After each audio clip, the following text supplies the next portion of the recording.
Welcome to Magical Moments for that ease and betterment in your life. I'm your host, Alena Chapman, and for this wonderful nugget for you today, I have a story. I love stories. Don't you love stories? Okay, this one is important, and it really ties into our topic today.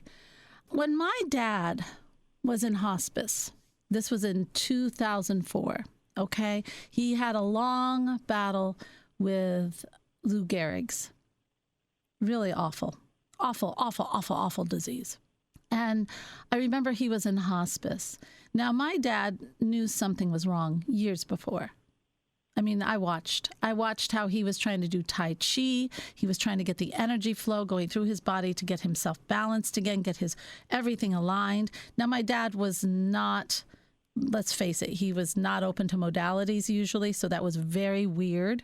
And I asked him about it, and he said, I'm just trying to get balanced.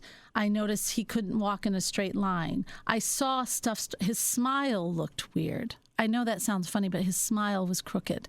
So I saw things.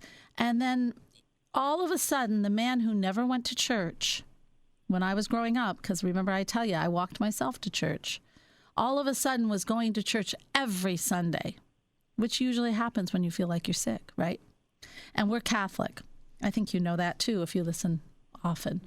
So he's going to church and he's doing all this church stuff. And I'm saying that for a reason. Anyway, when he's in hospice, he's laying on the bed and he's still so worried about the church stuff. By church stuff, I'm talking about the dogmas. I'm worried, saying that prayer exactly right.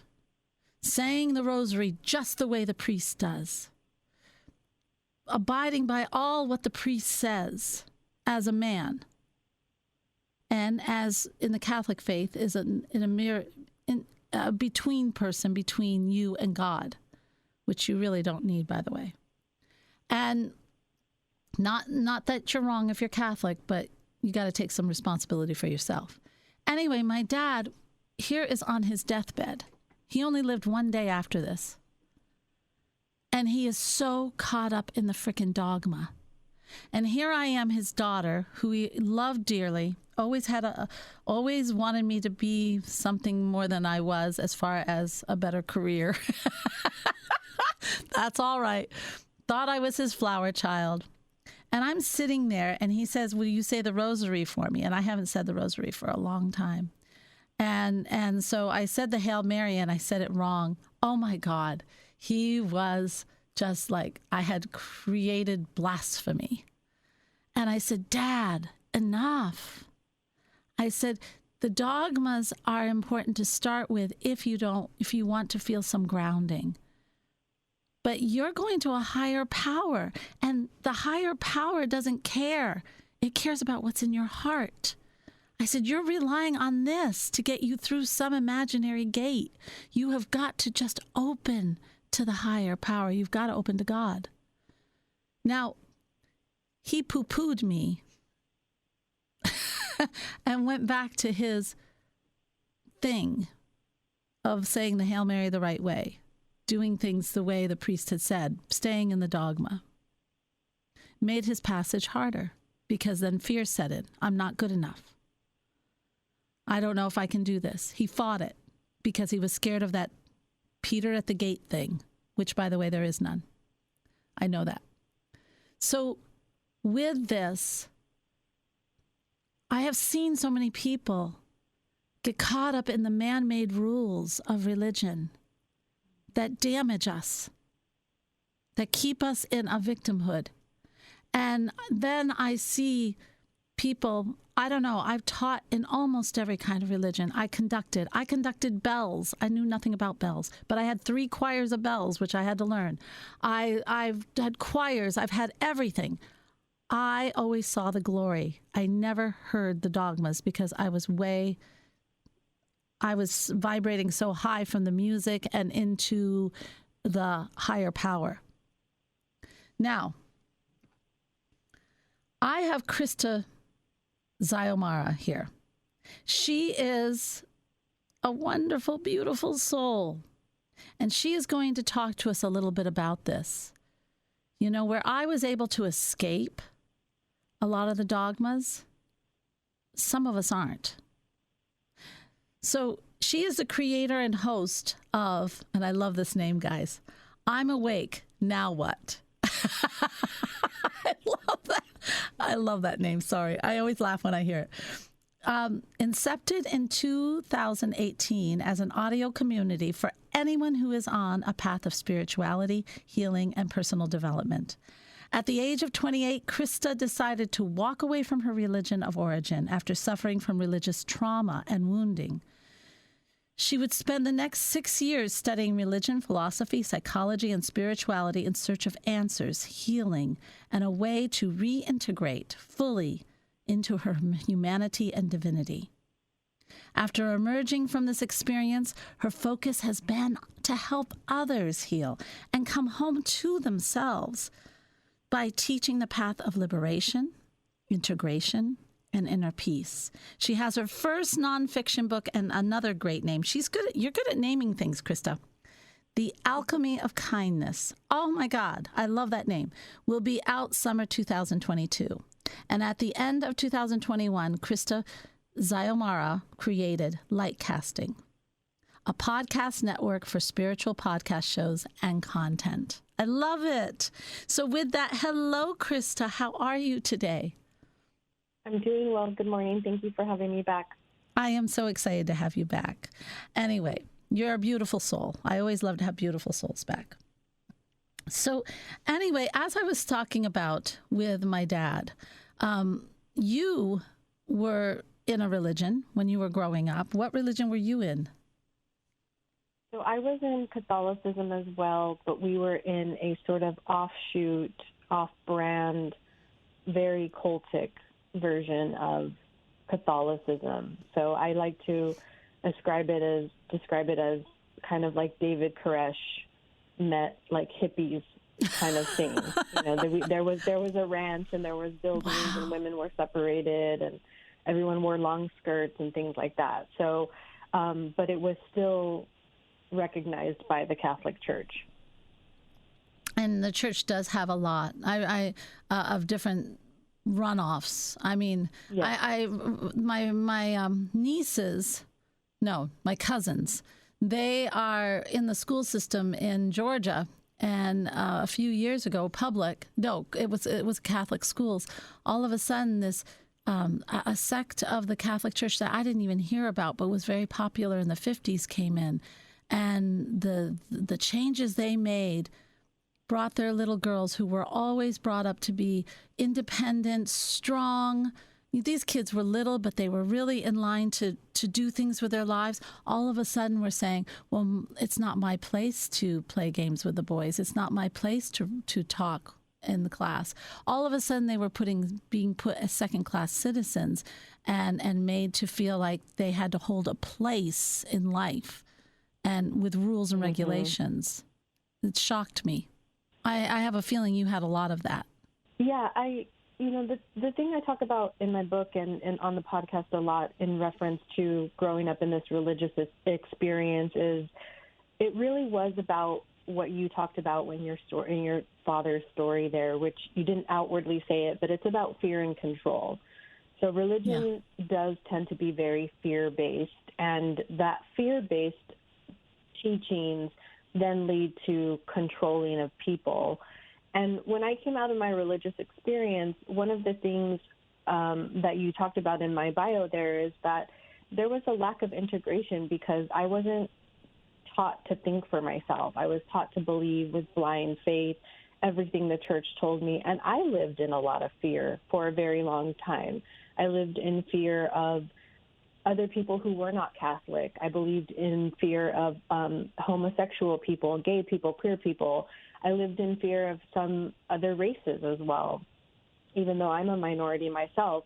And it was all about the idea that it was us versus them. And, that there was always some sort of fire and brimstone behind every action and every sort of incident that happened.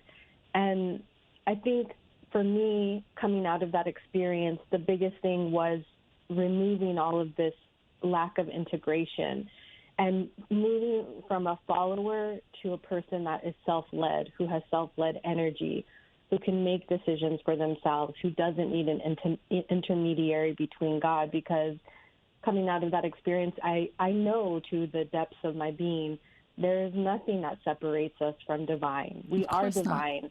And even in the Gospel of Mary Magdalene, which was never included in the final text of the Bible, she says, Jesus tells her, the divine is hidden in the breath of the human being. So we know when we breathe in and we breathe out, there is divinity within us. Omnipresent. There is no separation. Yep. And that is omnipresent, which we think it's everywhere but with us. Yes. I think that's funny. It's funny how we actually accept things that don't make sense. Yeah. Mm-hmm. I think, there was, when the church was taken over by Constantinople, I think it was in 500, there was, everything did change. A lot of gospels were taken out. The book was very big. The Essenes were in there. The Gnostics were in there. The church all of a sudden started to take apart the Gnostic religion. And the Essenes, who were always the Brotherhood of Light and did healing, were also dismantled. There was a power struggle, and they wanted power. All of a sudden, a patriarchy came in. Women could not learn. Women were not welcome to be anything but a nun, which was not allowed. You were married to God, and that was that. And they usually hid you in monasteries or in convents. So everything was the priest as the mediator between you and God. And everything was paid for. And that's 500. I don't, now I'm not saying that's how it is now, folks. I'm saying that's what it was like. That's how they took control. And so now when you move forward, though, we've gone through a lot, but the essence of that control is still there. But this is the thing I worry about. We have gotten, it's created, and I see it. It creates this wall. And it's not only a wall for the people who go to the church. It's a wall that's created, or a glass ceiling. That's a better term. I like that term. Glass ceiling, even for the people who lead us in the churches. Do you think they're totally connected when they're bogged down by every single rule in the world? Rules are made by man. They're not made by, or people. I should be politically correct. By people. It's not made by God like that. That's not what it was. So when you were in the church and you decided to break free, I'm sure that didn't go well. No, it went pretty bad for a couple years because, I think I had a very naive outlook about leaving because of what was preached to me growing up. There was a lot of lip service in terms of, we love everybody and we everyone is a child of God.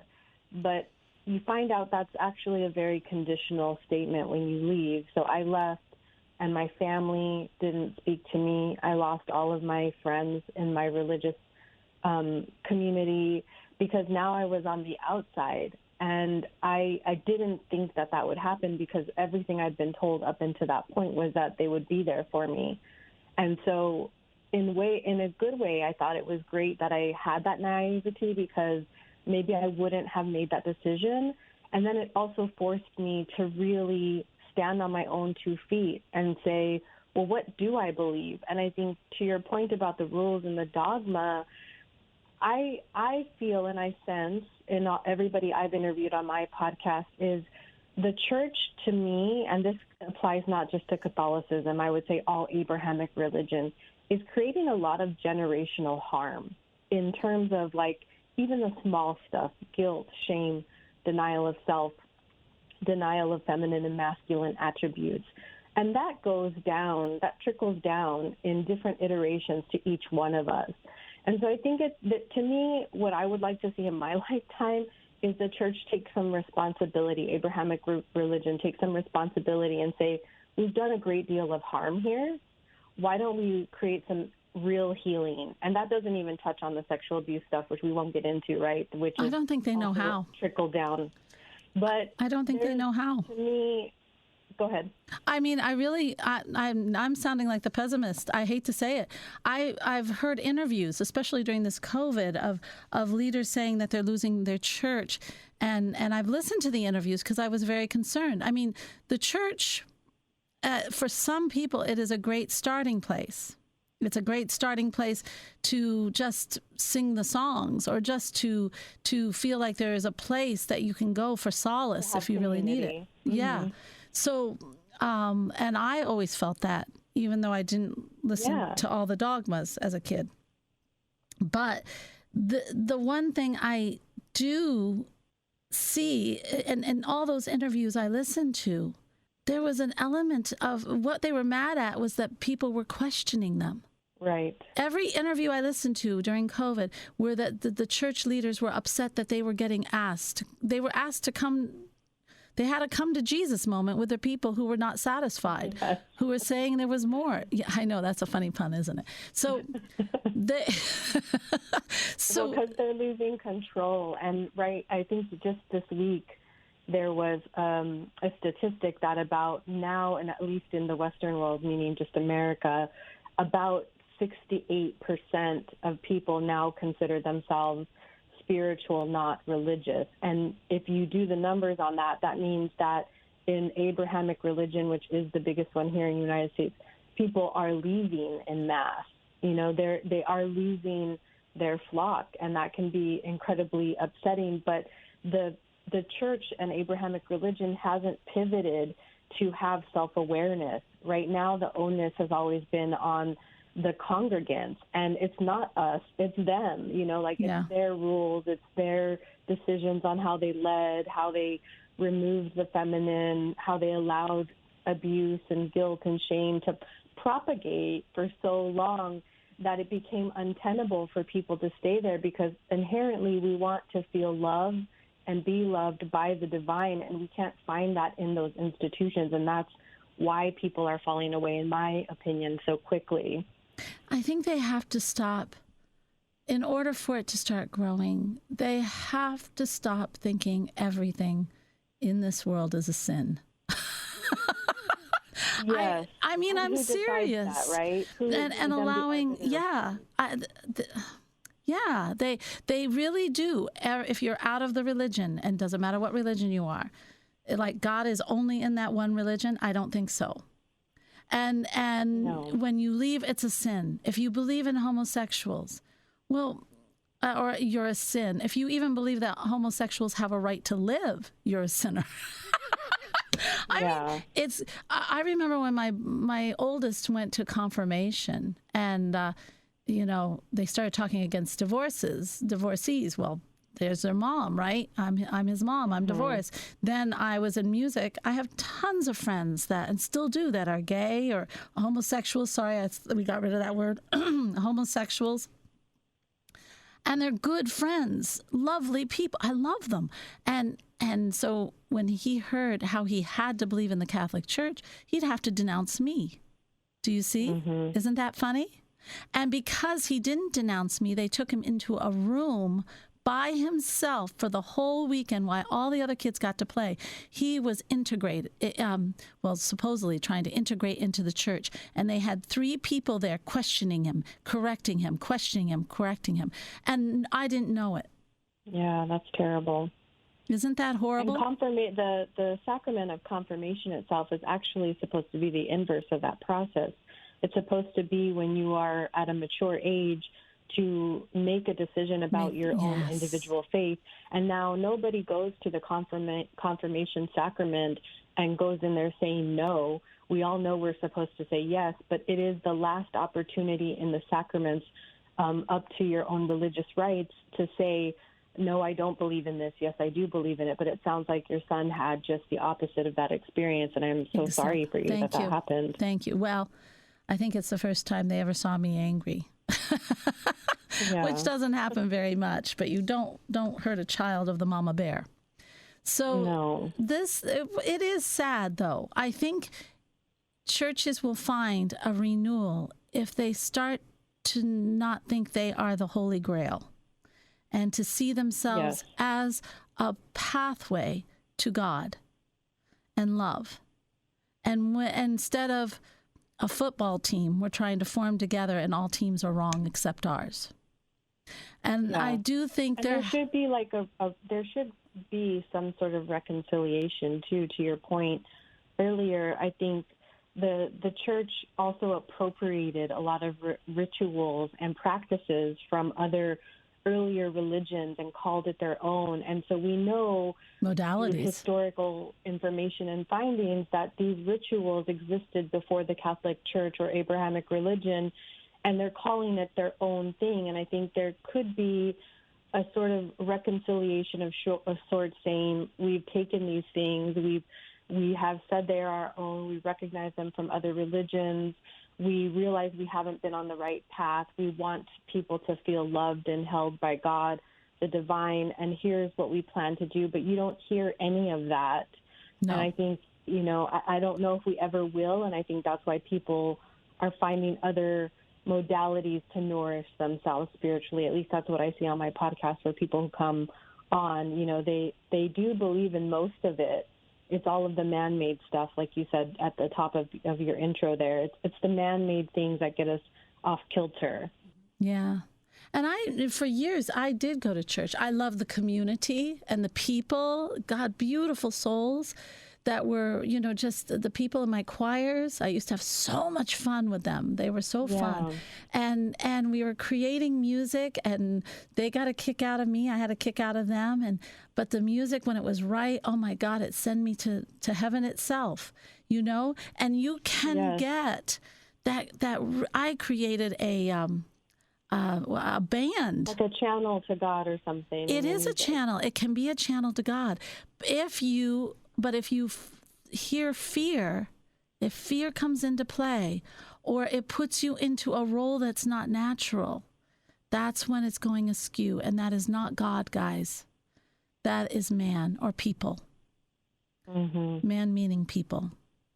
I'm showing my age. So, but I have a question for you, because, you had a much more severe experience than I did. I didn't like mine, but it wasn't severe. I mean, it just wasn't. But for you, you've seen a lot with your experience. Do you actually think that people like the fear? That's what draws them and keeps them there? Do they really like the fear? Are they like my dad, where it gives them something solid to hold on to? Do you understand? Then that vastness of spirituality, where everything is love and good and all this stuff, but there's nothing to grasp, to sink your teeth into. I really love this question, and I love how loaded it is, because I think it's both and. It's yes and no. I think as a species, we have a propensity to create meaning making and assign meaning to certain things, and we do that constantly. And in doing that, and not wanting to have uncertainty, which is the thing that religion gives us. Religion gives us a playbook for life, and it gives us a playbook for the afterlife. So then we don't have to think about anything. And if we're someone who can't experience ambiguity and uncertainty, we allow our fear to take over and acquiesce to the fear that the church is teaching us, so that we don't have to think outside of the box, or that we don't have to think about too deeply, what could be there. It's very scary to people, and I very much understand this, and I empathize with people who are very afraid to say, no, I don't know.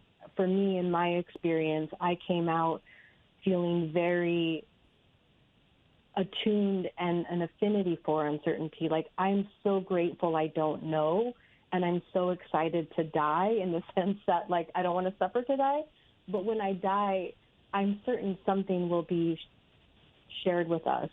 And I love that I don't know what that is, and I'm not afraid of it like I used to be afraid of it in my religion. So I think it's both and. I think we do like the fear because it's something that our innate humanness understands. And because we create meaning-making against the uncertainty, it gives us something to feel tethered to, but it's not necessarily good. Yeah, no, it's not. And I have one more question, and we are getting close to the time, and I always do with you, Krista. And then what I get thrown with, a lot of people always say, well, what about, because I speak of love and everything, and you do too. Then all of a sudden we get the wonderful Old Testament thrown right at us. What about you to talk about no rules? Look at that Old Testament.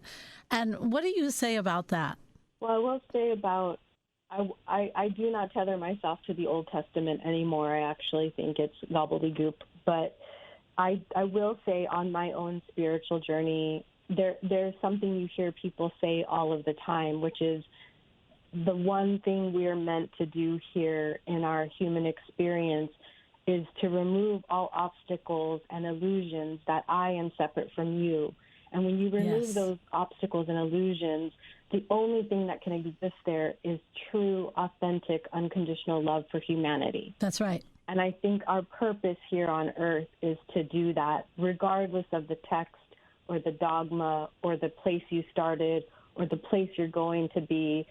I don't think there's any higher calling in our experience as human beings to really love each other as ourselves. And there's a lot of steps to that. And I know you've done a great deal of work in your books about cultivating self-love. Yes, thank you. I cannot love Alena as myself unless I love me that way. I am. And Yes. so I think that's the highest calling, religion or not, Old Testament or not. It is. It's all about coming home. And it's all about coming home to yourself and to God. It really is. Coming home to spirit or whatever you want, the force, the divinity, whatever. Krista, I have so enjoyed having you on. I just really love, and I love that you go the limit and you'll share your views and what you've learned in your life experience. It's very valuable and people need to hear it. So I thank you so much. How can they get a hold of you if they want to? Or your podcast? That would be a great start. Yeah. They can listen to the podcast on any podcast platform or Spotify, just looking for I'm Awake Now What. And then I mostly hang out on Instagram, and that handle for that is IANW Podcast. You can shoot me messages or questions, and I just want to end with saying that we're not saying religion is bad one way or the other. No. Everything is valid. All experiences are valid. But and I want to really honor people who are still trying to discern for themselves what they believe and let them know that it's okay to vacillate between confusion and certainty in your life on your spiritual experience. Yes. Yes. Really, you can find the glory of God everywhere. It's just don't let things bog you down from that. It's just that simple. Really, it is. And for all of you out there, I just hope that you do start to love yourselves, because that's the beginning. Light is love. And when we have love for ourselves, and it's not the vanity, it's not the wonderful photos you take on Instagram or whatever, it's truly a total acceptance of who you are. There is such a beauty in that because it opens your mind. You don't understand how much all those things we say about ourselves and the hate we have keeps a glass ceiling from really understanding our source and letting light into our lives and God. I always say love is light and light is love. That's exactly what I mean. Check out Soul Manifesto. And I'll tell you what, really look at Hello Soul. That's a wonderful place for you to start with a book. And go to Soul Manifesto, because then you get a really pretty package with it, which we all love, a surprise little pretty package. Let's face it, it makes our day. So go to soulmanifesto.com and get your Hello Soul.